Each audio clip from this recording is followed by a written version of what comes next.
Inexistant pendant toute la partie, Mario Balotelli aura été le bourreau des Nantais à un quart d'heure de la fin sur cette frappe qui surprend Tatarusanu. Les Canaris s'étaient pourtant mis sur de bons rails en ouvrant la marque dès la 12e minute par l'intermédiaire de Yacine Bamou. Mais une avance d'un but qui n'aura finalement duré que 30 minutes, puisqu'après une première alerte sur la cage nantaise, Pléa allait tromper le portier roumain du FC Nantes en s'élevant plus haut que tout le monde. Malgré ce revers, le premier depuis le 12 août à la Beaujoire, les hommes de Ranieri conservent leur 5e place, mais manquent l'occasion de distancer leurs rivaux.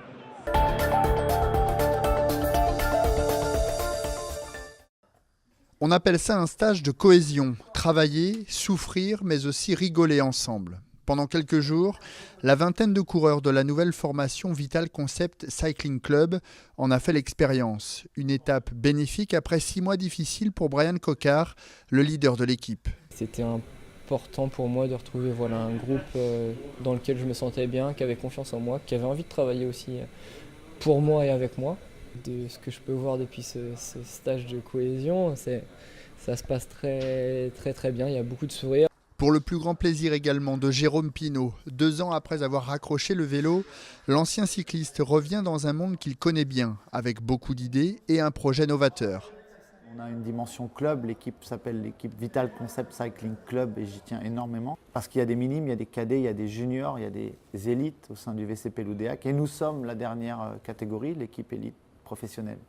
On a développé beaucoup de choses autour de cette identité club, en termes de communication, en termes de marketing, en termes d'activation, que ce soit commerciale ou humaine. Pour que ce projet côtoie le plus haut niveau dans les 5 ans à venir. Mais pour cela, il n'y a plus de temps à perdre. C'est de gagner très vite, d'être performant très vite, de trouver la bonne osmose entre chaque membre de l'équipe pour que l'équipe gagne des courses, l'équipe soit belle, l'équipe ait une belle image pour pouvoir performer plus tard à plus haut niveau et être invité sur les plus grands événements.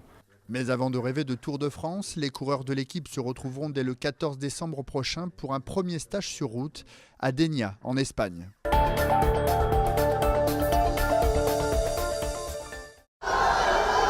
C'est un avocat qui sort d'un tribunal, un avocat qui représente les intérêts du pétrole, qui rencontre une petite fille qui joue à la marelle sur un passage piéton et qui lui vomit dessus du pétrole. Une scène choc pour évoquer le respect de l'environnement, la transmission entre générations. Ce scénario, le réalisateur Maxence Flepp l'avait dans ses cartons depuis 7 ans et il a pu enfin tourner les dernières scènes samedi à Nantes devant l'ancien palais de justice avec 80 figurants passionnés par l'aventure. C'est l'ensemble de ce plateau que j'aime bien ça, j'aime bien le plateau, j'adore. C'est bien l'attente, c'est bien écouter ce qu'il dit, ce qui est fait, tous les ports, c'est très très beau. Une aventure collective réalisée grâce à des professionnels venus bénévolement apporter leurs compétences pour le film, mais aussi pour la formation de jeunes assistants. C'est tout l'enjeu de l'association nantaise Joli Môme qui coproduit ce projet. Ces assistants se forment auprès de personnes expérimentées et ensuite gardent contact avec. Donc ça permet de tisser du réseau, d'acquérir une expérience. Et après, il faut veiller à ce que le film ait un résultat vraiment d'une qualité vraiment professionnelle, de façon à ce qu'il serve de référence. Un court-métrage de référence en effet, entièrement tourné en slow motion avec des effets spéciaux en 3D, des pétroliers qui tomberont du ciel et un acteur de renom, Jean-Claude Dreyfus. C'est un long travail de montage et de post-production qui va donc commencer. La sortie de Black Peace est prévue en mars. Hop, tu vois, il descend. Ouais, ah merde. D'accord? Non, mais ouais. il descend. Ouais. C'est normal parce que ici, le point de tir, Bah oui, il descend. il fait ça. Dernière séance de bricolage pour Philippe et Gilles. Voilà plusieurs mois qu'ils travaillent sur l'embarcation qui doit les conduire à la force des bras des Canaries à la Martinique. 5 mètres carrés où tout a été optimisé. Alors ici, là, vous avez la salle des navigations, la salle de machine, la salle de bain, la cuisine, les toilettes, le salon, enfin il y a tout. Alors vous voyez, c'est assez limité, mais bon, c'est suffisant. En fait, on est ici pour se reposer. On a aussi le réchaud. Alors les réchauds, ça c'est le support du réchaud. En fait, c'est un réchaud de montagne qui est utilisé soit ici, soit dehors. On fait la cuisine dedans ou dehors. Vous voyez, c'est très succinct. Et puis le confort s'arrête là. On a une couchette. C'est Philippe, un Nantais navigateur et adepte des sports extrêmes, qui a eu l'idée de cette traversée. Il a embarqué dans son sillage Gilles, qui a lui déjà effectué ce type de traversée. Un jour, j'ai été contacté par un membre de la Fédé Fédération Française d'Aviron, qui m'a dit, tiens, je connais un gars, là, il prépare une traversée de l'Atlantique, mais en dos, et il cherche un équipier. Ça m'a pris, 2 jours de réflexion. Je me suis dit, bon, allez, faut que j'en sache un peu plus, donc j'ai appelé Philippe. Du coup de fil au premier coup de rame, près de 2 ans se sont écoulés. Aujourd'hui, les 2 hommes ont hâte d'y être et de faire passer le message qui accompagne leur projet. Même quand on a passé un certain âge, c'est encore possible, bien sûr, de se dépasser, de se préparer et de faire de vivre des aventures et des défis qui sont évidemment difficiles. Le départ des 2 hommes est prévu le 15 décembre. Dans le meilleur des cas, ils devraient arriver 50 jours plus tard à la Martinique.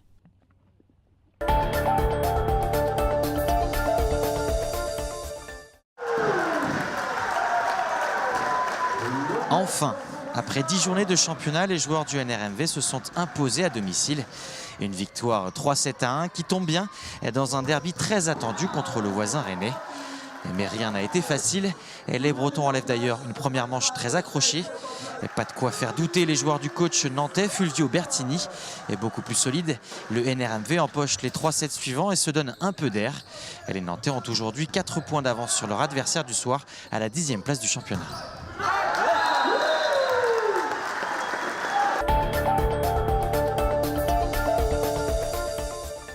Aucun grand projet phare ne sera débattu ce vendredi, mais plusieurs chantiers intéresseront toutefois les Nantais. Dans le domaine sportif, c'est notamment la création d'un nouveau gymnase à Bellevue en 2021. Il viendra en remplacement du gymnase et de la salle du Jamais, trop vétuste. Nous faisons le choix de le situer juste dans la perspective de la médiathèque Lisa Bressner parce que ça permet d'être à la fois en proximité du quartier et d'accueillir les enfants, les adolescents, les jeunes du quartier, mais aussi ouvert sur Zola, sur Chantenay, parce que ce mélange, ce brassage des citoyens, il est important. Puis enfin, et c'est pour moi un sujet assez essentiel, il y aura un certain nombre de disciplines, je pense au Double Dutch qui sera proposé. Et pour les adolescents, pour les jeunes filles des quartiers, cette discipline fait partie aussi d'une pratique au quotidien qui contribue, je crois, à l'égalité entre les garçons et les filles. Dans le domaine culturel, cet été débuteront 6 mois de travaux au Centre chorégraphique national. 477 000 € investis pour moderniser les lieux et développer la pratique de la danse.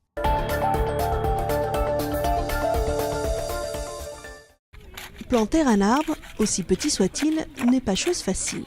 C'est bien, mais ça fait mal au dos. Ouais. Malgré le froid de cette journée hivernale, les enfants y mettent beaucoup d'énergie et restent très concentrés. Quand on a bien tassé, on a posé le pommier et on l'a recouvert de terre. Et puis après, avec nos pieds, on a bien tassé partout pour que ce soit bien recouvert et qu'on ne voie plus le trou. Ils sont une centaine à participer à cette journée. L'objectif est de replanter sur cette parcelle de 4 hectares 175 variétés anciennes de pommiers. Ici, c'est un pommier rainette de Cône. Et là, un pommier rainette du Mans. Tu tasses bien au milieu comme ça. Venez tasser un petit peu là. Mais aussi le petit jaune, la pomme de glace, la pomme d'abeille et la préférée d'Anne de Bretagne en personne serait... C'est la pâte de loup. La pâte de loup, c'est une variété ancienne qui date du Moyen-Âge et sur lequel il y a des traces de griffes. Après la pratique, un peu d'explication théorique pour mieux comprendre le projet de verger conservatoire. Le but, c'est de conserver des vieilles variétés, de manière à les mettre à disposition des personnes privées qui voudraient en avoir chez eux. Travailler pour la biodiversité peut être aussi simple et concret que cette initiative, et avec une petite dose d'imagination, faire de ce site un lieu magique, grâce aux yeux émerveillés de ses futurs ambassadeurs.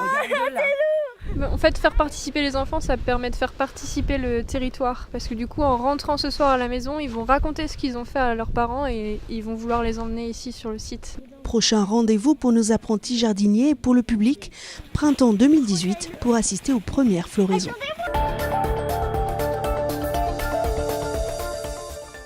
Le HBC Nantes ne participera pas au Final Four de la Coupe de la Ligue. Les handballeurs nantais ont été battus en quart de finale par le PSG 35-33. Longtemps distancés par les Parisiens, les hommes de Thierry Henty ont eu l'occasion de revenir au score dans les dernières minutes. Mais 2 arrêts de Thierry Omeyer ont mis fin aux espoirs nantais. Prochain rendez-vous pour le H, un déplacement à Lanester dimanche en 16e de finale de la Coupe de France.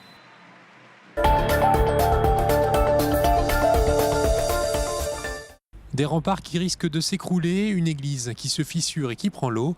La ville de Guérande rénove son patrimoine historique et il y avait urgence. Les remparts étaient recouverts depuis quelques années d'une jolie parure verte, bucolique certes, mais elle menaçait sérieusement l'édifice. Des travaux de dévégétalisation ont donc été lancés avant de s'attaquer aux grosses œuvres. Les remparts maintenant sont en contact avec l'eau directement, en tout cas sur une partie des remparts.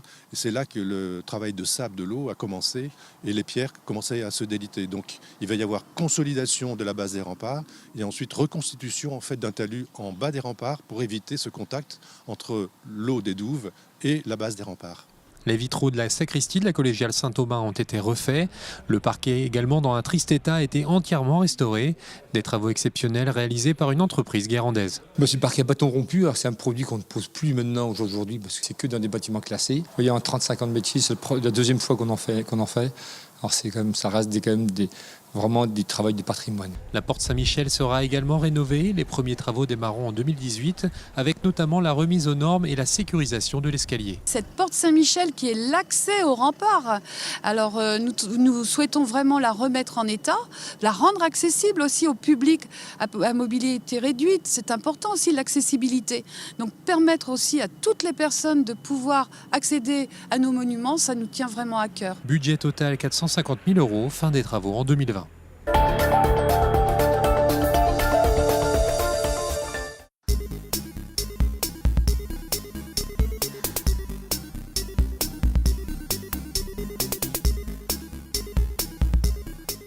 Le déchet comme matière première, c'est vraiment notre leitmotiv dans l'association. Tous nos créateurs travaillent à partir de déchets pour l'enjoliver. C'est exactement pour ça qu'on a choisi cette association-là.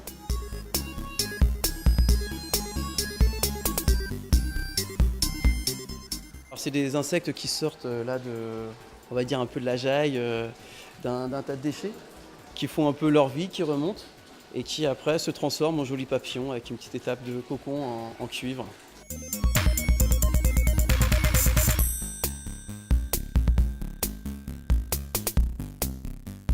Première réaction générale, c'est de reconnaître les pièces. Ah, ça c'est une roue de vélo, ça c'est une clé anglaise.